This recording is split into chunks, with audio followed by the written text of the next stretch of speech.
Kada, in a couple of days, me and my family are going to just vacation. So, I just wanted to show you yung process of packing that I do every time we go on a trip. And so, come and join me. So, bago ako mag-pack ng kahit ano, ang una kong ginagawa ay chine-check ko muna kung ano ang weather at temperature sa lugar na pupuntahan ko. At kung ano yung range ng temperature during my entire stay. Nire-research ka rin sa iba't ibang sites kung ano ba mga suot ng mga tao kapag gano'n ang temperature. So, I know what kind of clothes na panlamig ang kailangan kong dalhin.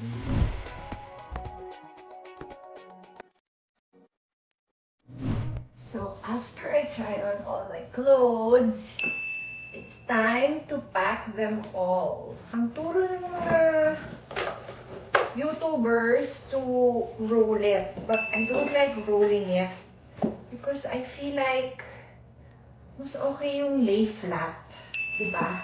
Each item, at least 2 outfits. Para sulit naman yung pagkapack sa kanila. So, the skirt, yan, lay flat lang, all the clothes.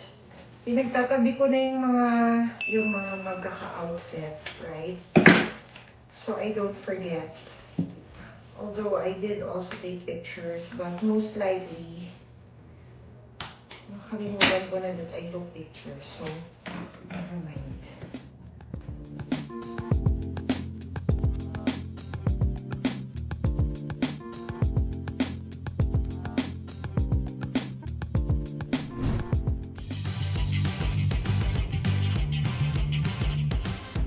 Hi mga kada, it's day 2 of my packing. Kinailangan kong tumigil muna kasi nung isang beses, as you can see, iba yung suot ko.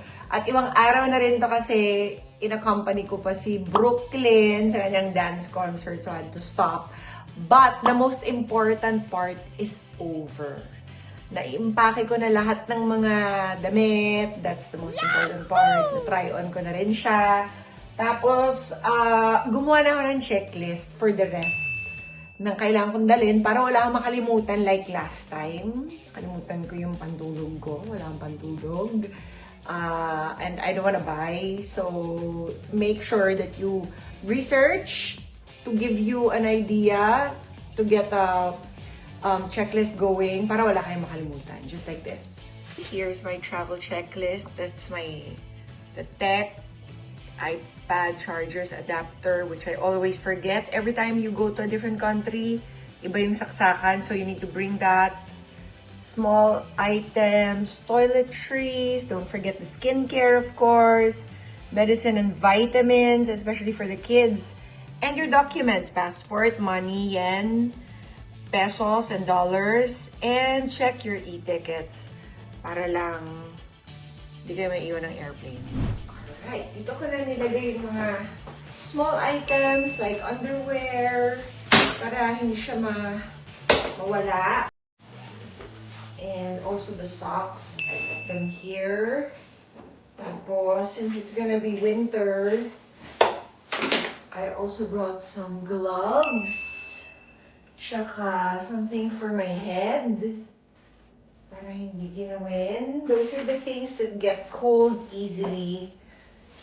Pag mainit, pag hindi giniginaw yung head mo, you're pretty comfortable. So, medyo kailangan na yun. Yung beanie. And then, I also brought mga thermals na pang-ilalim for the short skirts. And thermals na pang-taas. And then, here, I have some lounge things. Para when you're just in a hotel. And my pantulogs. Yun. I'm done. Clothes-wise. I also like to buy my essentials in big bottles para save the planet kind of thing na rin. So when I travel, I have to transfer them onto smaller travel size containers that are hopefully leak-proof.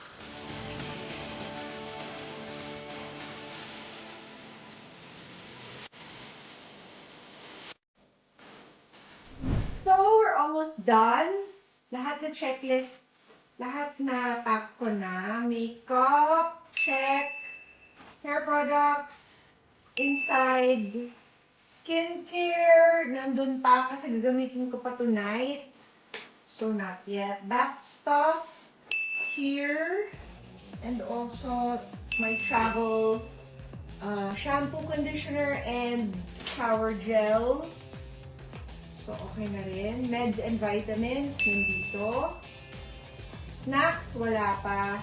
Passport na kay Steve. Money, yen, dollars, and pesos. And e-tickets, okay, babe. Okay na daw.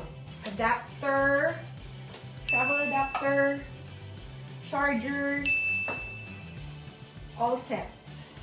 Hindi ko na yung adapter dito sa mga charger. Tapos lalagay ko na lang dito sa mga divider para hindi sila mawala. Madali silang hanapin.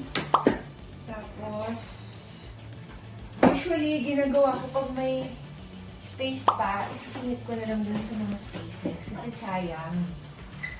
Tapos, at the same time, tulad nito, makeup kit. Nilalagay ko siya in between the clothes para for sure kasi may babasagin, di ba? And then, skincare, shoes. The money, usually I'll put this in the hand carry. But these, sabi nila, because of the, pressure in the cabin, you should loosen stuff like this a little bit. Konti lang. Yun. Para lang may mag-escape na air. So, it goes also for your makeup, mga ganyan. So, I hope that's okay. I've not tried doing that with this, pero yung mga, halimbawa yung mga lip gloss ko, ganun ginagawa ko para hindi sila mag-explode. What do you think?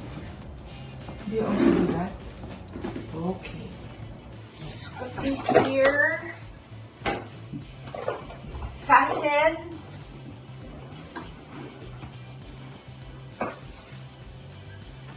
Hindi ko na siya vacuum seal kasi kasya naman. And all set. Okay. So leave early tomorrow morning. All set. See you mga kada when I get back. Bye! Mga Kanet 25, this is Pia Guanyamago. For more Kada Umaga updates, please click the subscribe button and follow us on Net25 social media pages at Net25TV and at Net25 Entertainment Facebook page. See you guys. Bye!